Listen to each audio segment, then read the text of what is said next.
Welcome to our YouTube channel Surjeet SPS. तो guys आज के इस वीडियो में आज आपको एक इम्पॉर्टेंट अपडेट देने वाला हूं और मुझे समय नहीं मिला है वीडियो बनाने का, तो अभी आपको बता देता हूं। आपको वैसे पता चल गया होगा, लेकिन थोड़ा सा और इसमें मैं ऐड करके आपको बता दूं कि एनटीटी भर्ती की जो फाइल है वो वापस एक बार फिर से लौटाई गई है और इलेक्ट्रॉनिक्स डेवलपमेंट कॉरपोरेशन ने पूछा है कि चुनाव आयोग से अनुमति कौन लेगा। जैसा मैंने पहले कहा था कि चुनाव आयोग से अनुमति आप ले सकते हैं यदि आपको लगता है कि कोई ऐसा केस है जो कि काफ़ी इम्पॉर्टेंट है, तो आप ज़रूर जो है वो सरकार अपने पॉइंट ऑफ व्यू जो है वो चुनाव आयोग से रख सकती है और उनसे जो है वो परमिशन ले सकती है। ठीक है, तो यहाँ पे अब जैसा कि आपको पता ही है कि 4,875 प्री नर्सरी शिक्षकों की जो भर्ती है उसकी जो प्रक्रिया है उसको स्टार्ट करना था। और इसमें जो इलेक्ट्रॉनिक डेवलपमेंट कॉरपोरेशन ने एलिमेंट्री एजुकेशन से कुछ एक डाउट्स अपने क्लियर करने थे। उन्होंने पहला जो डाउट था वो ये रखा था कि एक तरह से कौन कौन से ऐसे इंस्टीट्यूशन हैं हिमाचल प्रदेश में जिनको कि एफिलिएशन जो है वो प्राप्त है या फिर जिनको जो है वो मान्यता प्राप्त है।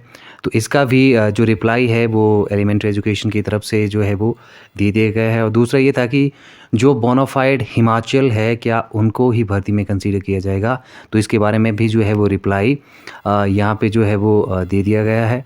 और इसके साथ साथ सबसे पहले जब भर्ती होगी तो मैंने भी आपको बताया था स्टार्टिंग में, तो 2 साल वालों को जो है यहाँ पे पहले कंसीडर किया जाएगा। ठीक है, अब जो ये 56 हमारे यहाँ 55 जो इंस्टीट्यूशन हैं जो कि हिमाचल प्रदेश में एक तरह से वैलिड कंसीडर किए गए हैं, उनकी जो लिस्ट थी वो वेबसाइट पर इन्होंने डाल दी थी, लेकिन बाद में फिर इसको जो था वो एक तरह से वहाँ से रिमूव कर दिया गया। तो इसके बारे में भी जानकारी नहीं है, लेकिन इतना है कि हिमाचल प्रदेश में जो 2 साल वाले जिसमें पहले भर्ती किए जाएंगे और उसी कड़ी में 55 संस्थान ऐसे हैं जिनको कि यहाँ से वैलिड घोषित कर दिया गया है।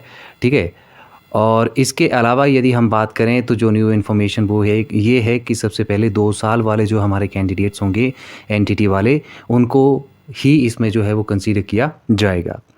इसके बाद इम्पॉर्टेंट ये है कि क्या हिमाचल के बाहर वाले भी, ठीक है, हिमाचल प्रदेश के बाहर वाले जो हैं वो क्या इस भर्ती में पार्टिसिपेट कर सकते हैं? तो बिल्कुल कर सकते हैं। यदि आपकी 10th और जो +2 है वो यदि आपने हिमाचल प्रदेश में की है तो आप ज़रूर जो ये एनटीटी की भर्ती जो हिमाचल प्रदेश में हो रही है आप उसमें पार्टिसिपेट कर सकते हैं। ठीक है, तो ये इम्पॉर्टेंट एक तरह से आपके लिए जानकारी थी क्योंकि आप कमेंट करके पूछ रहे थे। ठीक है, अब इम्पॉर्टेंट ये है कि कोड ऑफ कंडक्ट जो है वो लग गया है, तो क्या अब ऐसे में सरकार जो है वो इलेक्शन कमीशन से परमिशन लेगी या फिर नहीं, ये इम्पॉर्टेंट होगा देखना कि क्या यहाँ से हिमाचल प्रदेश जो गवर्नमेंट है वो इलेक्शन कमीशन से परमिशन लेते हैं या फिर नहीं। यदि परमिशन वो लेते हैं तो नोटिफिकेशन इसका जो है आउटसोर्स बेसिस पे जो हिमाचल कॉरपोरेशन है वो कर देगा इसका, और फिर आउटसोर्स पे आपकी 2 साल वालों की भर्तियां जो हैं वो स्टार्ट हो जाएंगी। ठीक है, लेकिन ये भर्तियां जो है वो टेम्परेरी बेसिस पे होंगी, मैं एक बार फिर से आपको बता दूं, और रेगुलर बेसिस पे आपकी भर्तियां होंगी ये, ठीक है, वो परमानेंट होंगी और उसके लिए आरएनपी रूल जो है बनाए जाएंगे और उसके लिए एग्ज़ाम भी होगा। मैं बार बार ये चीज़ आपको कह रहा हूँ, तो आपको जो भी कंटेंट मटेरियल मिलता है आप उनको ज़रूर जो है वो पढ़ें, अपनी प्रिपरेशन को पूरा करते रहें। ज़्यादा सेक्शन सीडीपी का आप जो है वो कंसीडर कर सकते हैं, ठीक है, पढ़ने के लिए। बाकी आपकी इच्छा है आप किस तरह से जो है वो अपना जो स्टडी है या अपना जो भी आपके पॉइंट ऑफ व्यूज़ रहते हैं वो किस तरह से आप उनको लेते हैं। ठीक है, तो ये एक इम्पॉर्टेंट एक तरह से जानकारी थी आपके लिए जिसको कि मैंने आपके साथ शेयर किया। उम्मीद करता हूँ कि वीडियो आपको पसंद आएगी और आप वीडियो को लाइक शेयर ज़रूर कर देंगे जैसा कि आप यूजुअली करते हैं। और जो चैनल पर नए हो ज़रूर चैनल को सब्सक्राइब कर लें।